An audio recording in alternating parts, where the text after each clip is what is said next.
Hello and welcome back to Webb's Grainworks. This week, I wanted to take the opportunity to introduce you all to Josh Larson. And Josh Larson has been secretly on board this entire time and you didn't even know it. He's been behind the camera, doing all the editing, and essentially helping me with all sorts of artistic aspects of Webb's Grainworks. Today, what we're here to talk about is our first bottle design, including the label and all of the fun stuff that goes into that.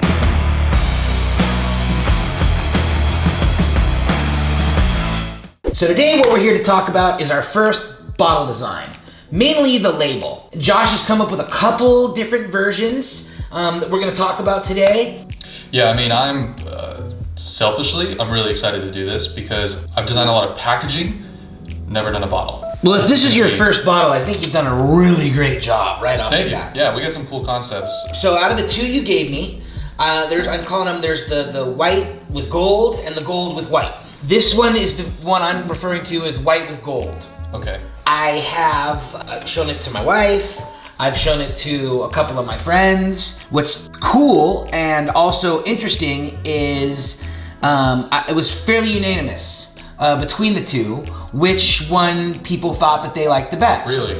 And I thought that was extremely interesting. I thought maybe it would, lend itself to one or straddle 50-50, but unanimously, it was this one. It was the white on gold. I agree. This one's my favorite. I actually did this design first. So you're calling this the gold on white? Yes. Okay, so the white on gold, I agree. And, I don't know if you can tell, but there's also that kind of gold outline. So if this was like a gold foil, all of that would pop. The Webb's logo, the bourbon whiskey, the outline. And then, also in addition to the label, I think it's this idea of the bottle completely transforms depending on the actual bottle design itself. Right, well, I like this as a very simple, kind of straightforward whiskey bottle. It's very similar to this one, to the Arcola bottle. Classic cylinder, not a super long neck. And then there's cork. Yeah, there's I love something a cork. about the cork. Wood stopper. Yep. I like the overall look to this. The general feedback that I got was that between the two, the one with the white Webbs presented as more of a premium brand. Yeah. My wife's input was that she thinks Webbs should always be in white.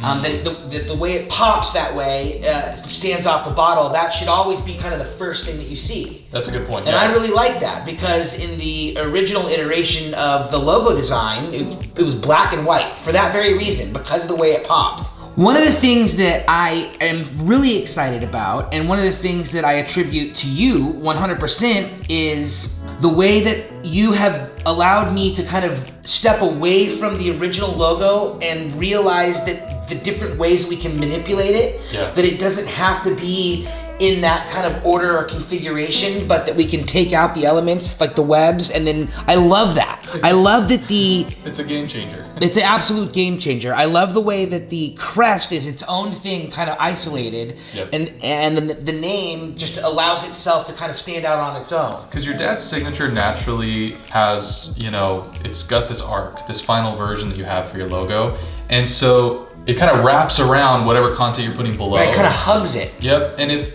you were kind of stuck having the crest below it, you'd miss that opportunity because in this case with the design, Webb's just naturally kind of hugs the bourbon whiskey. It's funny because you think like that's not that big of a deal, but I think that's a game changer with figuring out how your logo appears on stuff, right? Because if you just have the standalone logo, you don't really have to worry about that. But now you're starting to look into how essentially your branding is going to look on packaging, the building and all this stuff, and it's important because your consumers need that consistency. That way when they see it, they immediately know what they're looking at. No, that is absolutely a great point.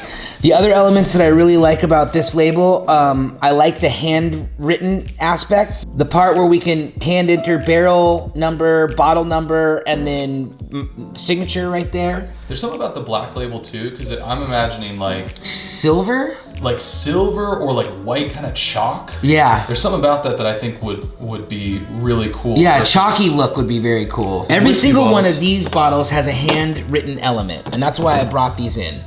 Bottle number, age, and alcohol content and proof are all handwritten. And in addition to this main label, I think the thing that's gonna be really fun is that, either side or back label where you have the Webb story, right? The Webb's Grainworks story.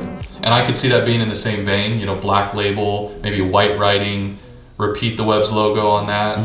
I think that's gonna be really cool. It's very awesome. And to consider that like this time last year we were making music videos instead of actually working on the product, I feel like we've come a long way.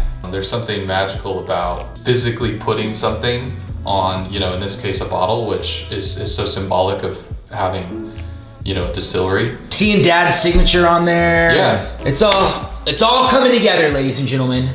So thank you very much for being here and joining us every week to make this thing happen. I cannot wait to share this with you in real life. The first drink's on me.